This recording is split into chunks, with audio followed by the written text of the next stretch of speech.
रातें ढलती नहीं, दिन भी निकलता नहीं, उसकी मर्जी बिना पत्ता हिलता नहीं। रब जो चाहे वही तो होना है, आदमी खिलौना है, आदमी खिलौना है। क्या लगता है आपको, आदमी खिलौना है क्या? कल क्या हुआ, मैंने एक इंस्टा पे एक पोस्ट डाली थी, एक वीडियो डाला था प्रारब्ध का।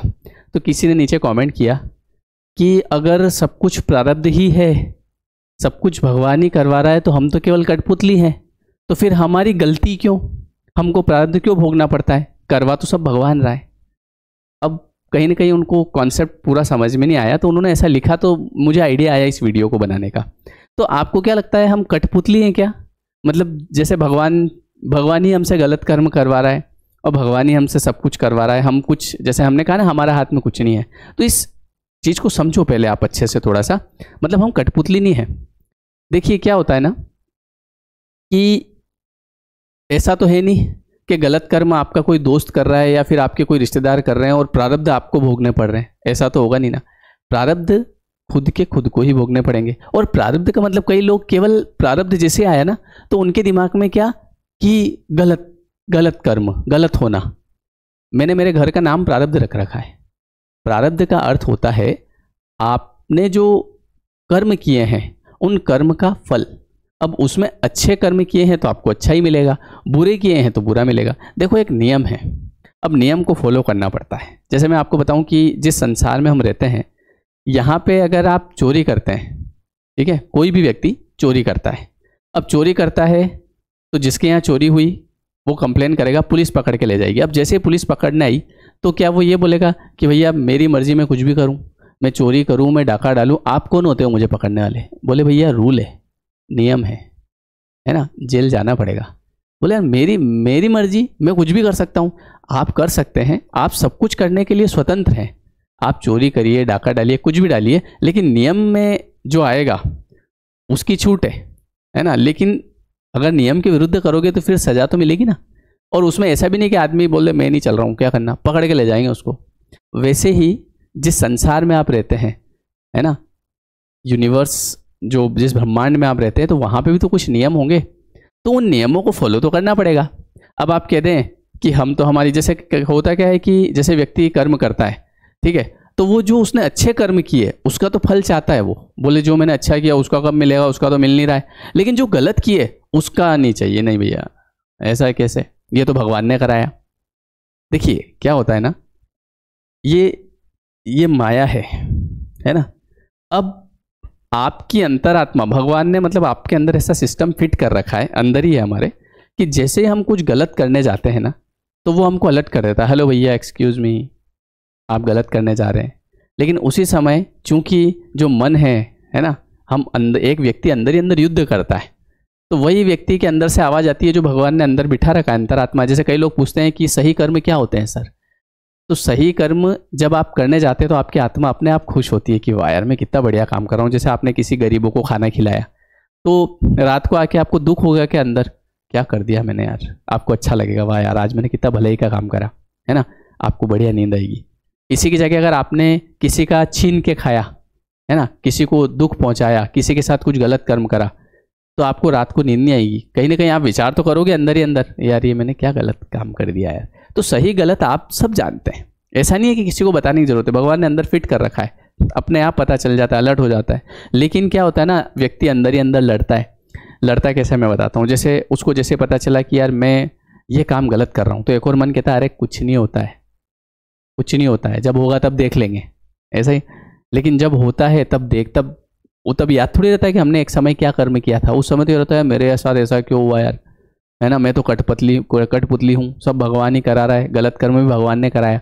गलत कर्म थोड़ी भगवान करवाते हैं।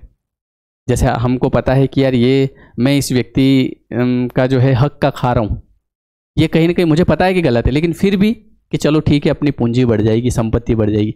कभी संपत्ति नहीं बढ़ती है, हमेशा याद रखना है, नियम है कि अगर आपने किसी व्यक्ति के हक का खाया, किसी व्यक्ति को दुख पहुंचा के आपने धन हासिल किया, तो वो धन, ये नियम है गीता जी में स्पष्ट रूप से लिखा हुआ है कि इस धन का आप उपयोग तो कभी नहीं कर पाएंगे, है ना, इसका उपयोग कभी नहीं कर पाएंगे, लेकिन हाँ उसकी वजह से आपको दुख जरूर भोगना पड़ेगा। वो उपयोग कभी नहीं कर पाएंगे आप। ऐसा नहीं है कि उपयोग नहीं कर पाएंगे तो आप फ्री हो गए कि चलो दुख भोगना पड़ेगा। आज सुबह ही पढ़ा मैंने इस बात को। तो दुख क्यों भोगना पड़ेगा? क्योंकि आपने ये चीज़ गलत करी है। ये नियम है, ऑटोमेटिक सब हो जाता है। आप बोलोगे कि जब होगा तब देखा जाएगा, कुछ नहीं, मेरे पास पैसे हैं। योग जब बनते हैं किसी भी चीज़ के तो समझ नहीं आता है कि यार ये हो क्या रहा है। कई बार आपने देखा होगा अचानक से इधर ये भी हो गया, इधर ये बीमार भी हो गया, इधर भी खर्चा हो गया, इधर कोई नुकसान हो गया, ये क्या हो रहा है? ऐसी चीज़, ये सब पूर्व, ये कर्म की वजह से होता है। तो हम कठपुतली नहीं है। हम आज, जैसे आज मान लो कि संडे है, एक एग्जाम्पल लेते है ना, संडे है, आज जो भी मैं कर्म करूँगा, जितने भी मैं कर्म करूँगा वो सब क्रियमाण कर्म होंगे, वो सारे जाके संचित होंगे, स्टोर होंगे, और फिर जाके जब उनका समय आएगा तो वो प्रारब्ध बनेगा। तो आज अगर मैंने सारे अच्छे कर्म किए तो जो मेरा आगे प्रारब्ध आने वाला होगा वो गलत थोड़ी आएगा, वो अच्छा ही आएगा। आज संडे है, आज मैंने सारे बुरे कर्म कर दिए, किसी के जले पे नमक छिड़क दिया, किसी को इतना दुखी किया मैंने अपने शब्दों से कि बेचारा वो बहुत रोया, है ना, किसी के पैसे दिए नहीं वापस, या किसी को 2 बात सुना दी, या बहुत कर्म होते हैं गलत, है ना, कुछ भी, किसी के हक का खा लिया, किसी के यहाँ चोरी कर ली, कुछ भी। और अब मैं ये चाह रहा हूँ कि मेरे प्रारब्ध अच्छे हो जाए, तो वो कैसे होंगे? वो तो संभव नहीं है। तो आज जो मैंने कर्म किया ये सब क्रियमाण है, ये पहले जाके स्टोर होगा और ये सही समय का इंतजार करेगा। वो समय 1 महीना भी हो सकता है।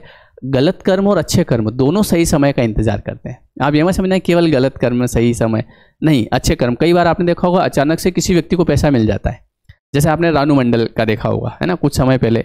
तो रानू मंडल एक रेलवे स्टेशन पे बैठी है ना, और वहाँ पे वो जैसे पैसे, कोई भी आता था पैसे मांगती थी। अब अचानक से आप देखो ऐसा क्या हुआ कि किसी ने उसका ऐसे, वो गा रही थी और वीडियो बना दिया, और अचानक से वो वीडियो इतना वायरल हो गया और वो बॉलीवुड तक चली गई, और उसको वहाँ से पैसा भी मिला। तो ये क्या था? ये प्रारब्ध। ऐसे होता है, मतलब अच्छे कर्म का फल जब वो समय का इंतजार करता है। कैसे? अब किसी व्यक्ति को बुद्धि दी, उस व्यक्ति ने वीडियो बनाया, वो वीडियो, जैसे वीडियो तो बहुत बनते हैं दुनिया में, लेकिन हर वीडियो वहाँ तक नहीं पहुँचता है। तो उसका वीडियो अचानक से वायरल हो गया, बॉलीवुड में पहुँच गया, हिमेश रेशमिया ने बुला लिया, बोले गाना गवाएंगे आपसे, और वहाँ तक चला गया। अब उसके चूँकि कर्म इतना ही अच्छा होगा तो प्रारब्ध में इतना ही था, तो जैसे ही उसका वो प्रारब्ध खत्म हुआ फिर वापस से वो वहीं आ गई, है ना, आज फिर वहीं है। तो अच्छा कर्म हो या बुरा कर्म, उसके योग बनते हैं, अपने आप योग बनते हैं।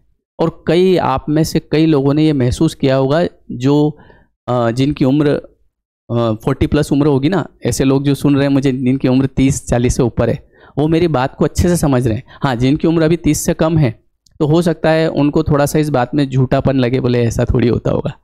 लेकिन जो मुझे पता है कि 40 से ऊपर वाले सब समझ रहे हैं, उनके साथ ऐसी कई चीज़ें हो चुकी है, अच्छी भी हुई है, कहीं ना कहीं बुरी भी हुई है ना। तो इसलिए हम कठपुतली नहीं है, हम हमारे ही कर्मों से हमारा प्रारब्ध बनता है। बहुत सारे लोग प्रारब्ध को ऐसा समझते हैं कि हमारे साथ, और कल किसी ने कमेंट में लिखा, बोले सर अगर हम कुछ गलत कर रहे हैं, है ना, अगर हम किसी को धोखा दे रहे हैं, किसी के साथ गलत कर रहे हैं, तो ये भी तो प्रारब्ध ही करवा रहा है। प्रारब्ध तो मिलता है उस कर्म का, और आप जो आज कर रहे हैं इसको तो नया कर्म बोलते हैं। जैसे आज मुझे सब पता है, सब जानकारी है, अब मैं किसी के साथ बुरा कर रहा हूँ, मेरी अंतरात्मा कह रही है देख मत कर, गलत चीज़ है ये, लेकिन फिर भी अरे देखा जाएगा, इसको तो मैं बिल्कुल बता के ही रहूँगा, देखा जाएगा जो होगा, तो फिर देखना पड़ेगा। तो इसलिए आप ये ना समझें, कई सारे लोग कहते हैं कि हम तो कठपुतली हैं, है ना, सब कुछ भगवान करा है। नहीं, भगवान ने आपको स्वतंत्र कर रखा है। देखो, आप जो मर्जी कर्म कर सकते हो, आप बिल्कुल स्वतंत्र हैं, लेकिन आप हर एक कर्म से बंधे हुए भी हैं। आप चोरी करने के लिए स्वतंत्र हैं, हो सकता है कि आपने चोरी करी और किसी को पता नहीं चले, तो पता नहीं चले यहाँ पे, मतलब किसी को पता नहीं चला, है ना, पुलिस तक बात नहीं पहुँची, बच गए। नहीं बचे भाई साहब, आप बचे नहीं हो, आपकी एंट्री हो गई है, अब आपका ये कर्म बना, अब ये जाके स्टोर होगा। अब कहीं ना कहीं योग बनेंगे कि जहाँ पे आपकी गलती नहीं होगी, बिल्कुल आपने चोरी नहीं करी, लेकिन वहाँ पे कई बार ऐसा होता ना कि अरे यार ये तो बेगुनाह था पर ये ज़बरदस्ती फंस गया है। कई बार ऐसा नहीं होता है कि ये बेगुनाह को फंसा दिया, बेगुनाह कभी नहीं फंसता है, उसका कहीं ना कहीं कर्म समय आएगा और योग बनेगा, और वो काम कोई और कर रहा होगा, वहाँ पे चोरी कोई और कर रहा होगा, और गलती से वो व्यक्ति वहाँ पहुँच जाएगा। कौन? जिसने कभी चोरी की होगी जीवन में, है ना, और उस समय वो वहां पहुंच जाएगा और अचानक से ये चोर है, ठीक है, और उसको पकड़ के ले जाएंगे। फिर वो कहेगा अरे यार ये तो बेगुनाह था, और वो खुद अंदर से कहेगा कि मैं तो बेगुनाह था। एक बार क्या हुआ कि एक जज साहब थे ऐसे, तो वो जज साहब सुबह सुबह जो है वो कहीं घूमने जा रहे थे, तो वहाँ उसे दिन उन्होंने देखा कि एक व्यक्ति एक दूसरे व्यक्ति का मर्डर कर रहा है, तो वो मर्डर करके भाग गया। और इतने में क्या हुआ कि जिसने मर्डर किया उन्होंने देखा उसको। अब जब कचहरी में लाया गया तो वहाँ पे दूसरा आदमी था। अब उसके पास पूरे सबूत वगैरह सब जुटा के लाए, बोले ये यही व्यक्ति है, इसने ही मर्डर करा। अब चूंकि जज साहब ने देखा है पर सबूत है वहाँ पे, तो वो कुछ बोल नहीं पाए। अब लेकिन उनके मन में एक सवाल था कि यार मर्डर कोई और करके गया तो ये आदमी कैसे पकड़ा है यार, क्योंकि वो भी कर्माज में बिलीव करते थे, वो कर्मा में बहुत बिलीव करते थे। तो उनको कहीं ना कहीं लगा यार ये सिस्टम फेल कैसे हो गया। फिर उसको कैबिन में बुलाया, इधर आना, उसको बिठाया, बोले ईमानदारी से एक बात बताना, ये तो मुझे भी पता है कि तुमने ये मर्डर नहीं किया क्योंकि वहां पे मैं खुद मौजूद था, पर ये बताओ कि यार तूने जिंदगी में कभी कुछ ऐसा करा है? बोले हाँ जज साहब, मैंने पहले 2 मर्डर करे लेकिन मैं बच गया उसमें। तब जाके उनको फिर यकीन हुआ कि कर्मा वाली फिलोसॉफी पे कि हाँ यार काम तो करती है। तो इस तरीके से हम कहते हैं ना बेगुनाह है, बेगुनाह नहीं, वो कुछ ऊपर वाला जो सिस्टम है जो भगवान ने बनाया उसमें एक एक चीज़ स्कैन होती है, एक एक चीज़ की एंट्री होती है। अब ये मत पूछना कौन एंट्री करता है, बहुत बड़ा साम्राज्य फैला हुआ है, हम तो समझ भी नहीं पाते। मतलब किस व्यक्ति का जन्म कहाँ होना है, किसके घर में होना है, पिता कौन होगा, उसकी पत्नी कौन होगी, पत्नी उसको सुख देगी दुख देगी, कैसे उससे बात करेगी, ये सब चीज़ें कर्मों के अनुसार सब सेटिंग होके आती है। बहुत खतरनाक गेम है। हाँ, तो इसलिए हम कठपुतली नहीं है, हम चाहें तो हमारे आगे के भविष्य को आज के अच्छे कर्मों से बना सकते हैं। लेकिन हम चूंकि इस बात में विश्वास नहीं करते, इसलिए हम गलत कर्म करते जाते हैं। और हमेशा याद रखिएगा, भले 2 रोटी कम खाओ कोई दिक्कत नहीं है, बोले सर हम खाते ही 2 है आधी रोटी कम खाओ, बट ऐसा किसी का मतलब हाय का पैसा मत लो, किसी का नुकसान करके किसी का मन मत दुखाओ, तो आपके आगे आने वाले समय में आप के अपने आप और अच्छे कर्म करते जाओ, अपने आप ऐसे योग बनेंगे कि आप अमीर हो जाओगे। कल मेरी एक भाई साहब से बात हो रही थी, वो उनका ऐसे मैं काउंसलिंग लेता हूँ तो उनका कॉल आया, तो उन्होंने मुझे पूछा भाई ये बताओ मेरी उम्र आज 55-60 के बीच में है, लेकिन आपकी तो इतनी उम्र नहीं है, तो जो बातें मैं अब अनुभव कर रहा हूँ तो वो आपको पहले से कैसे पता? मैंने कहा देखो, अब मैंने उनको उस बारे में बताया कि क्या चीज़ है ना, वो अभी मैं यहाँ डिटेल में नहीं बताऊँगा, लेकिन उन्होंने कहा कि भाई साहब मैं आपको सच बताऊँ, मेरे पास में पैसा कैसे आ रहा है ये मैं भी नहीं जानता, मतलब बरस रहा है मेरे पास पैसा, भगवान दे रहा है। तो मैंने उनसे जाना कि आपका कैसा क्या है, लोगों के साथ बर्ताव, तो उन्होंने कहा मेरे पिताजी थे, अब तो है नहीं, पर उनके प्रति बहुत प्रेम था। और मेरी हमेशा एक ही चीज़ होती है, मैं मतलब दूसरों, जैसे मेरे सामने कोई भूखा है तो मैं उसको खिला दूंगा, मैं भूखा रह जाऊंगा, मुझे वो मेरा इतना ज़्यादा नहीं है, बट ये है कि मेरे सामने कोई भूखा नहीं रहना चाहिए, चाहे वो कोई जानवर भी हो। कई बार ऐसा होता है कि मैं जानवरों को, उन्होंने ये भी बताया कि मैं बहुत पैसा मतलब जानवरों के लिए लगाता हूँ, और मेरे पास में मतलब मैंने नहीं सोचा था इतना पैसा आता है, तो मैंने गणित लगा लिया, मैंने कहा जो आपके भाव हैं उससे पैसा आता है।